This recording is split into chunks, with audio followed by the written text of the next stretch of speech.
moi et M. Claude Molicio, qui est aussi un acteur politique. Bonjour, M. Claude Molicio. Bonjour Bob, bonjour à toute l'équipe voilà. de l'antenne matinale. De l'antenne matinale, bien sûr. Sur CBS, et voilà. une grande tranche qui est très très suivie. Voilà. Merci de l'invitation. Merci vraiment. Ça me va droit au cœur. Alors, M. Claude Molicio, j'aimerais bien que vous puissiez apporter un peu de lumière sur votre parcours de la vie et vos expériences pour qu'enfin certaines personnes qui vous suivent à l'instant puissent comprendre de qui il s'agit vraiment. Claude Molicio, c'est un Congolais de père et de mère. Je ne suis pas né à Kinshasa, je suis né à Kindu au Maniema. Voilà. Et après avoir obtenu mon diplôme au collège du Saint-Esprit, voilà. qui est devenu collège de l'Enano à Kindu, sur place, je suis venu à Kinshasa pour les études supérieures. J'ai fait la communication à l'ISTI à l'époque, qui est devenue IFASIC aujourd'hui. Je suis de la 10e promotion de l'IFASIC. Voilà. J'ai décroché mon diplôme de licence en journalisme, option politique extérieure, orientation radio-télévision. Voilà, très bien.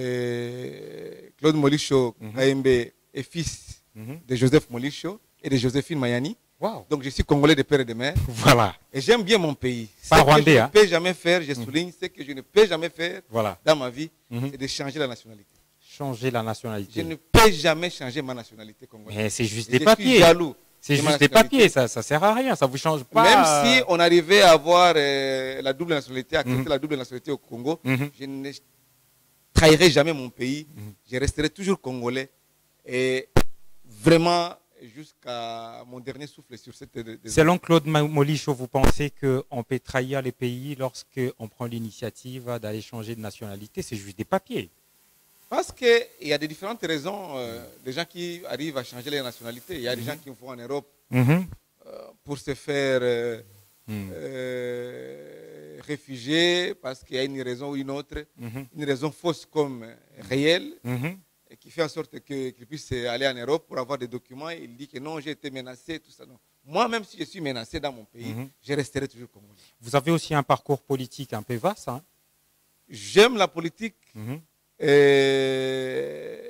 m'intéresse à la politique. Voilà pourquoi je dis que dans mon cursus académique, j'ai fait la politique extérieure. Voilà. Qui dit la politique extérieure implique également la politique intérieure. Voilà. Et la politique intérieure de mon pays, je la maîtrise peut-être pas à 100%, mais à 90%. Pourriez-vous expliquer comment se passe avec la politique de notre pays? Comment vous la trouviez?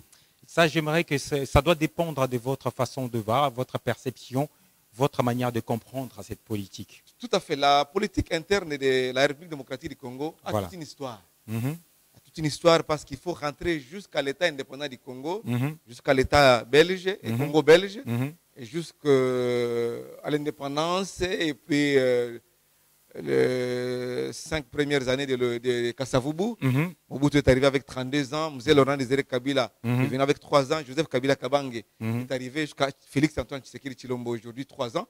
C'est toute une histoire. Voilà, toute une histoire. Mais en résumé. Segmentée par des grandes étapes. Quoi. Voilà, en résumé. En résumé, le Congo garde encore les séquelles de la colonisation aujourd'hui. Parce que vous imaginez que la colonisation avait ses points positifs, voilà. Et comme ces points négatifs, comme point négatif, on a subi des humiliations. Très bien. On a été bastonné, on a été tabassé. Il y a des Congolais qui ont perdu même leurs membres historiquement parlant. Parce qu'il était question que nous puissions travailler dur. Et ce travail n'a profité qu'aux Belges qui nous ont colonisés. Vraiment, la Belgique, s'il faut le dire, Mobutu avait même suscité à une certaine époque les contentieux belgo-congolais en 1998. Non, en 1988, je précise. Et aujourd'hui, personne ne peut se le cacher.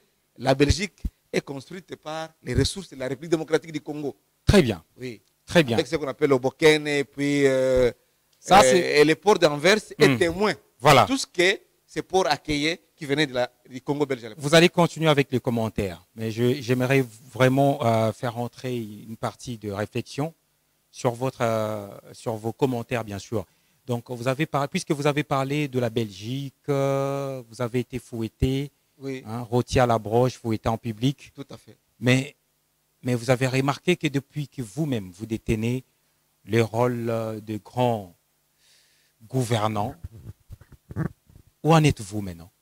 Vous voyez que vous êtes en train de mieux vous conduire et que Oui, il y a eu positivement il y a eu parlant, beaucoup vous le d'erreurs. faites mieux. Il y a eu beaucoup d'erreurs de gestion qui ont été commises depuis Kassavoubou jusqu'à aujourd'hui. Ça, il faut le dire. Parce que moi, mon combat, moi, Claude Molicho, depuis le bas âge, je n'ai pas fait l'école maternelle. J'ai commencé mes études à l'âge de 5 ans, l'étude primaire. Je disais toujours quand j'étais petit que je ne cesserai jamais de dire la vérité. Ah oui. Même si, à un certain moment, la vérité arrive à gêner et à provoquer des risques. Alors dites-les. Alors, je me suis dit que je dirais que la vérité, parce que j'ai grandi avec, j'ai été socialisé par les prêtres catholiques. Je suis un frère mariste raté parce que j'étais aspirant frère mariste là au collège, là où j'ai étudié. Et arrivé en 6e année, j'ai préféré m'orienter autrement. Voilà pourquoi, avec cette conscience-là, je me disais toujours que, comme j'aime Jésus-Christ, je ne dirais que la vérité, rien que la vérité. Parce que Jésus-Christ est l'incarnation aussi de la vérité. Alors, en ce qui concerne la gestion de notre pays, il y a aussi une part de responsabilité de ceux qui nous ont colonisés, parce qu'ils nous ont pourchassés jusqu'après l'indépendance. Ah bon? Vous savez, je vous ai dit que l'histoire de notre pays était marquée par beaucoup d'étapes, de soubresauts. Avant l'indépendance, c'est-à-dire juste à la veille, donc quelques années avant l'indépendance, avant le 30 juin 1990, vous avez remarqué ce qui s'est passé, parce que la Belgique a préparé pour nous l'indépendance. Ce n'est pas nous-mêmes qui avions préparé notre indépendance. La Belgique a préféré préparer l'indépendance pour nous, mais entre-temps, il veut nous donner l'indépendance, il veut nous la retirer, et la garder pour nous la donner après, 30 ans ou 20 ans après. Vous vous souvenez du plan Van Bilsen, qui a dit que les Congos n'étaient pas prêts pour l'indépendance à cette époque-là, mais des événements qui ont fait que le Lumumba puisse arriver à dire que l'indépendance immédiate lors de la table ronde. C'est-à-dire que les Congolais ont été maîtres de leur pays, la direction de leur pays, mais il y a aussi une main invisible qui les ont pourchassés après l'indépendance. Juste après l'indépendance, vous avez vu comment le Lumumba a été maltraité. Le gouvernement Lumumba n'a fait que 61 jours. C'est-à-dire 2 mois. Voilà. Et en 2 mois, Lumumba a marqué l'histoire de son pays. Comme vous Laurent Désiré Kabila a marqué l'histoire de ce pays en 3 ans. C'est pour vous dire que quand Lumumba a prononcé son discours du 30 juin 1960, il y a certaines personnes ou certaines personnalités, certains milieux qui ont dit que non, Lumumba avait signé sa mort, son acte de décès. Parce qu'il a essayé un peu de rappeler tout ce qu'il y a eu comme mots qui ont marqué l'indépendance de notre pays. Alors, ça n'a pas plu au roi des Belges qui était présent, parce que les discours de Lumumba n'étaient pas protocolairement programmés. Et Lumumba dit ce qu'il fallait dire. Que les Congolais ont suivi des humiliations, ils ont été bastonnés, et il était temps que les... C'est par là que tout a commencé. Tout a commencé. Est-ce qu'il était opportun que Lumumba tienne ses discours? Est-ce que c'était bon ou mauvais? Est-ce que Lumumba a menti ou a dit la vérité? Mais ici, il faut analyser ces discours qui est d'actualité jusqu'à aujourd'hui. Voilà. Lumumba n'a fait que dire la vérité. Il n'a fait que dire la vérité. Oui. Mais aujourd'hui, il y avait quelqu'un qui avait dit que les Congolais n'étaient pas prêts pour avoir de l'indépendance. Mais aujourd'hui, nous remarquons que Bissomoko Tokomi Kominyokola, il faut que nous soyons un peu bilingues. Tokomi Kominyokola, Nzale Komi Makasi, Misala Ezate. Alors, n'est-ce pas, Bamindele o balobaka ki ba Congolais baza prêté, bazo indépendant. De l'autre côté, ça bango raison té. Au Bissomoko banda tokomi ba gouvernant, on arrive à ne rien faire. Pas tellement, pas totalement. Pas totalement. Oui, parce qu'il y a la responsabilité. Vous avez des preuves. Bien sûr, nous avons la responsabilité. Nous, les Congolais, nous avons notre propre responsabilité parce que nous avons géré ces pays depuis 60. Mais depuis tout ce temps, qu'est-ce que vous avez fait de ces pays? La responsabilité des puissances extérieures qui cherchent à implanter et à téléguider. Mais vous n'êtes pas, les dirigeants congolais.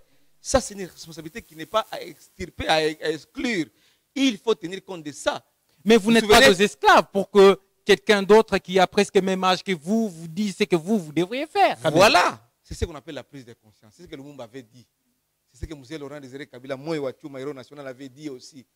que les Congolais doivent être maîtres de leur pays, maîtres de leur destin. C'est que l'homme congolais n'est pas conscient. Parce que il est manipulé. Par qui? Mais pourquoi être manipulé toujours? Par celui-là qui cherche à lui dire non, il faut éliminer ton frère, voilà, je te donne l'argent. Voilà. Il faut donner des ressources aux étrangers parce que vous allez vous retrouver avec vous et votre famille. Vous allez avoir une bonne voiture. Voilà, on va vous donner des voitures, on va assurer votre sécurité. C'est comme vos enfants iront étudier aux États-Unis. Oui, ils seront à l'aise aux États-Unis, en France, en Belgique, partout. Voilà. C'est comme si vous ne serez pas à l'aise si vous êtes chez vous. Parce qu'on est mieux que chez soi, mon frère. Alors, qu'est-ce qu'il faut faire pour mettre un terme à tout ça? Il faut revenir sur la prise de conscience.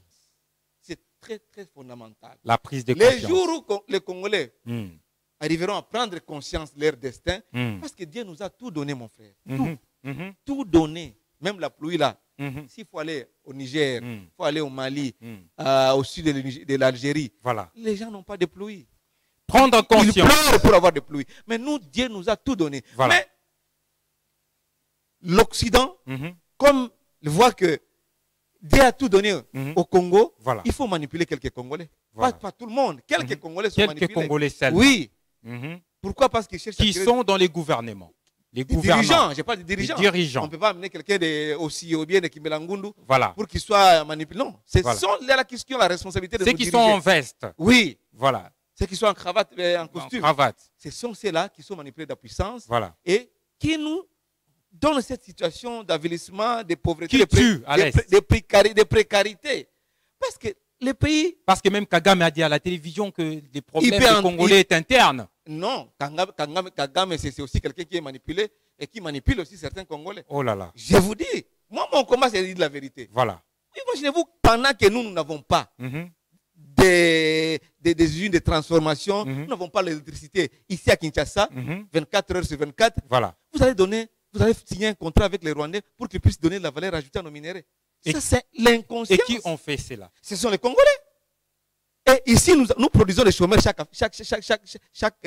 à chaque fin de l'année académique, nous produisons des chômeurs. Ça fait combien de temps qu'ils ont donné Alors, les courants de l'autre côté? Ils ont maintenant aujourd'hui des contrats pour aller transformer nos minéraux. Est-ce que nous sommes incapables, nous Congolais, voilà, de construire des usines chez nous? Voilà. De nous mettre du courant 24 sur 24 heures, le courant qui va stimuler l'économie, qui va créer des structures d'emploi, qui va créer des chaînes de production pour que les Congolais puissent avoir de l'emploi et ça va faire tourner l'économie. Est-ce que nous sommes inconscients? Voilà.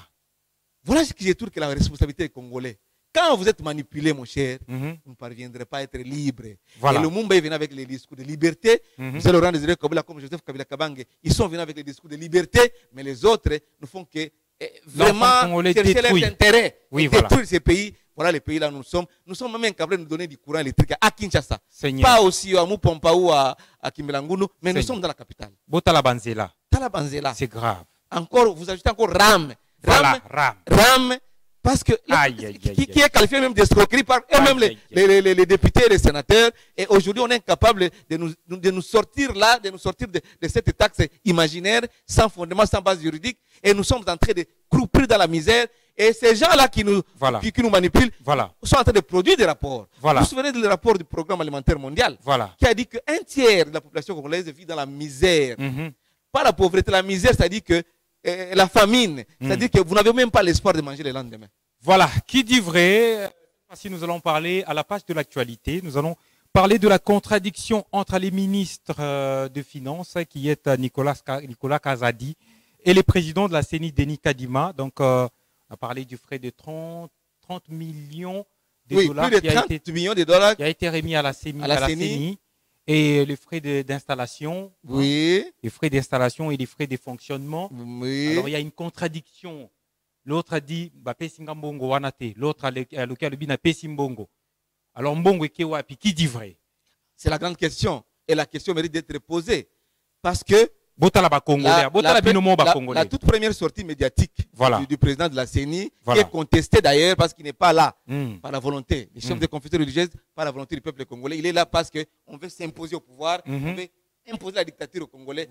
C'est quelque chose qui ne passera pas. Il y a les ministres des Finances, bien sûr, qui ont dit autre chose. La première sortie médiatique de Denis Kadima qui dit qu'il n'a jamais reçu un rond pour le processus électoral. Alors qui dit vrai? Quelques jours après, moins de 24 heures après, une autre sortie médiatique du financier du gouvernement, Voilà. Nicolas Kazadi, qui dit qu'il a déjà débloqué plus de 30 millions de dollars comme frais de fonctionnement de la CENI, comme Voilà. frais d'installation de la CENI et comme arriéré de salaire qu'il avait trouvé là-bas. Voilà. Alors, tous sont des lignes sacrées.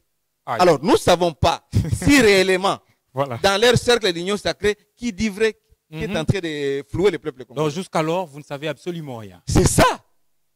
Et Est-ce qu'ils doivent nous présenter des preuves? Parce que quand vous affirmez les choses, il faut présenter les preuves. Et quel est le rôle de l'IGF? Les Quel est ministres, le rôle de... voilà.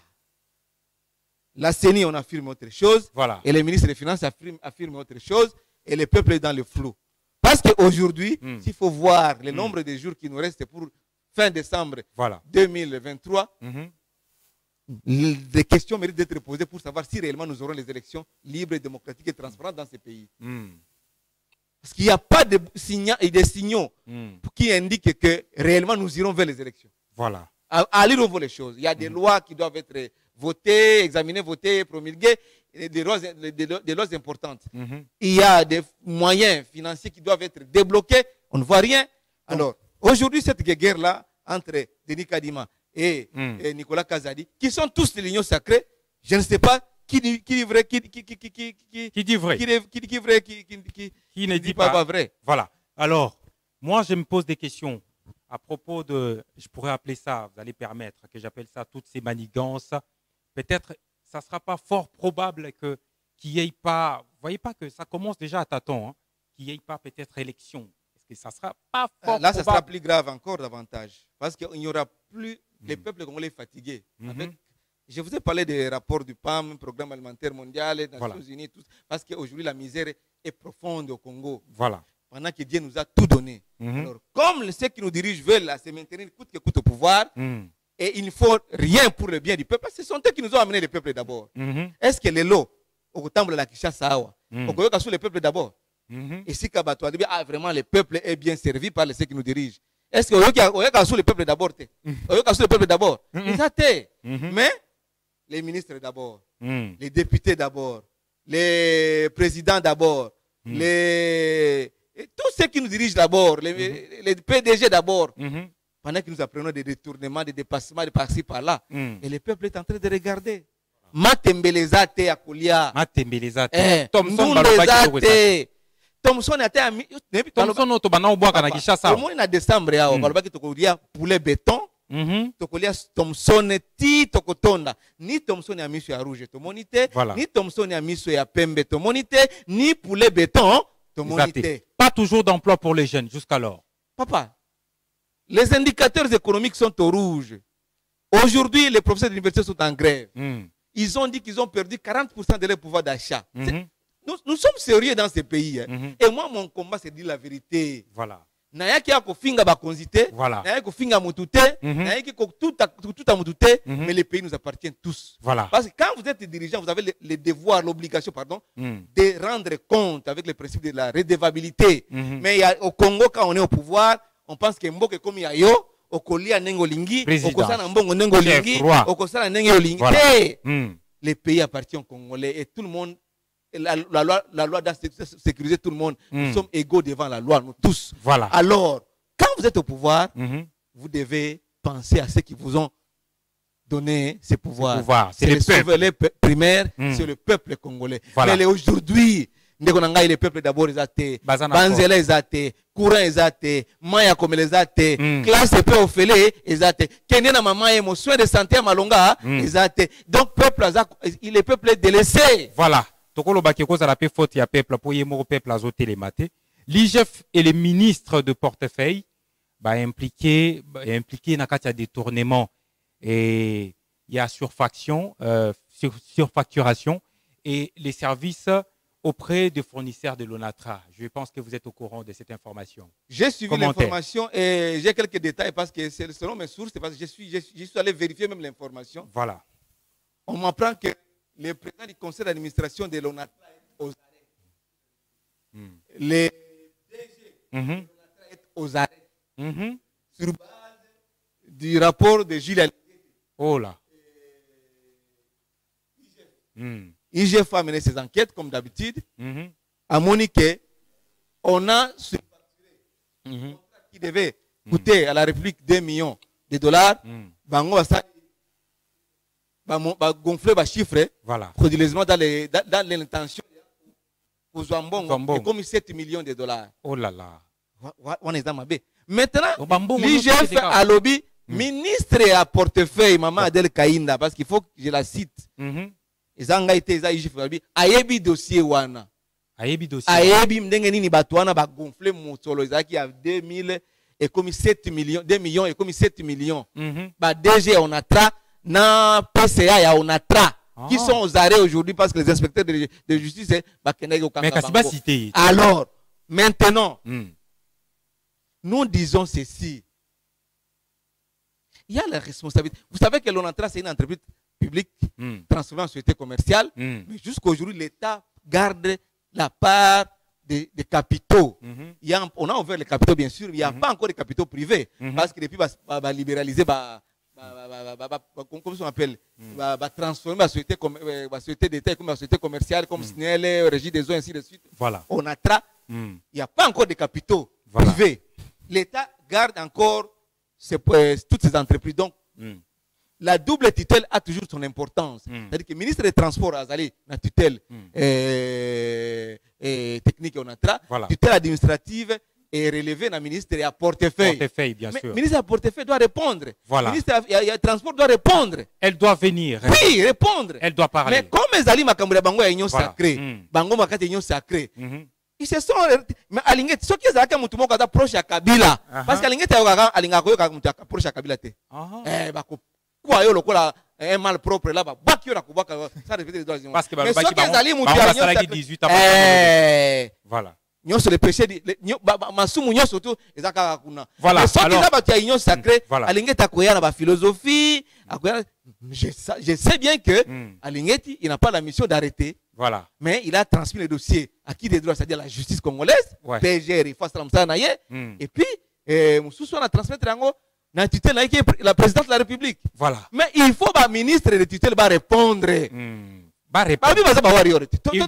Ils doivent répondre. Mesdames et messieurs, ce n'est pas ici que nous allons boucler la boucle de cette conversation intelligente, mais nous allons demander à Papa Claude Molicho, vous êtes un acteur politique.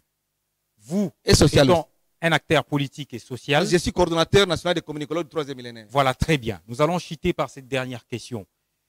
Y compris retomber à voyage, il y a président de la République, retomber na Enyonso, et quels sont les moyens qui pourra peut-être nous ramener au mécanisme de la sortie des crises Yambo Canabiso? Un message très important pour le faire. Vous parlez de voyage, et puis les mécanismes qui peuvent nous sortir de cette crise. Oui. Bon, voyage, bon, parce que il y a des personnes qui non. Les multiples voyages du chef d'État nous ont rapporté beaucoup plus. En termes de Mabombongo, en termes d'ouverture à Mboka. Bon, on a évité. En termes de Mbongo, c'est combien que Caisse Nabiso et Trésor public est encaissé dans le voyage du président Sali par rapport à Mbongo décaissé pour le voyage. Parce que quand un chef d'État voyage, il faut mesurer la prise en charge. C'est aux frais de l'État congolais. Et ça, aux frais de l'État congolais. Voilà. Parce qu'il a des experts avec lui, il a la sécurité avec lui, il a les protocoles, il a la presse, il a beaucoup de. Mbongo est-ce que ça, il faut la défense? Mbongo Zongi. Et le comment ça limité. Ça, c'est un des deux. Investisseur, parce qu'on nous a dit qu'il faut voyager, investisseur, investisseur, compagnie. Entreprise pour chômage, il est qui n'a mboka. Non. Papa, depuis que Basali va voyager, on parle de ça, investir nini ayao. Tomoni bakene kuzo bakenya. Bakenya baye na Mbujimai. Baye na Butu, baye na Poko lelo, batali baye na Mulili. Le lendemain basali nini? Bazongi na mboka na bango. Ah là là. Na Mbujimai, le Kenya arriver baye bazongi. Na ebite soko baye biango, Congolais baye biango. Bakenya, oti Nairobi, baye na Mbujimai. Ba lali kaka lobi, le lendemain basali nini? Bazongi. Pona nini? Mulili. Comment peut-on investir dans un pays où il n'y a pas d'électricité? L'électricité, c'est un facteur important de création des unités de production et des chaînes de production. Mais, voilà. Donnez les plans de la sortie des crises et c'est par là que nous allons boucler. Nous avons multiples crises. Il y a crise électorale. Voilà. crise socio-économique. Voilà. Chômage, tout ça, grève, tout ça. Et puis, crise, il y a comportement, il y a moutou. Parce que l'homme congolais a besoin aussi d'être resocialisé. Voilà. Tu vois qu'à musée, Laurent Désiré Kabila, comme il y a le 17 mai 1997, hein? Tu vois qu'il y a un aliment. Voilà. Hein? Mibi na zambe silaki okota na taxi bisi boye bofani bino soka kabula makolo o silaki mama koti makolo na kati baser na biso to kabula makolo na kati taxi bisi eza silaki to monaki vraiment ki bato bakomi ko banga mais congolais lelo akoma mutu na soki babalusa yango makolo ekomi mutu ekoma makolo to ebi yango te. Voilà pourquoi j'ai dit que le Congolais a besoin d'être resocialisé. Et comment c'est la responsabilité de ces nos dirigeants. Ces dirigeants. Ce qui se passe à Kanyamaka CC. Voilà. Là, nous saluons. Là, c'est un point positif. Voilà. S'il faut parler du bilan aussi, parce que c'est un exemple que le président de la République a suivi. Voilà. Musée Bandaka Yangolé Rakoma Kiawa en 1997. Kanyamaka CC bandi le lote. Kanyamaka CC bandi de pieds. Puis Musée Laurent Désiré Kabila. Service national de bandi le lote. Service national de bandi de prix. Musée Laurent Désiré Kabila, héros national Moyo Achuma. Alors, ce sont des bels exemples. Ce sont des bels exemples et à Kolanda, à suivre pour que l'homme congolais puisse être resocialisé. Voilà. En tout cas, merci beaucoup, papa. Je vous dis vraiment merci. Merci, Bob. D'avoir répondu à notre invitation. Merci, Bob. Voilà. Alors, mesdames et messieurs, c'est par ici que nous allons boucler la boucle de cette conversation intelligente. Il s'agit bel et bien de l'atmosphère matinale qui est une tranche d'animation qui vous permet quand même d'en savoir plus sur la politique, les sociales et autres, la musique. Alors, mesdames et messieurs, nous allons boucler la boucle. Je remercie Tom Zakimwena, Aide de Dieu derrière les caméras. Je vois bel et bien Alix Missa, qui a été de toute la hiérarchie de la CBS, ensemble, main dans la main, en train de travailler 24 heures sur 24. Je vous dis bonne condition télévisuelle et ne laissez jamais les suggestions qui viennent du monde extérieur vous déboussoler. Restez fort, courageux, brave. Et c'est comme ça. Bonne journée.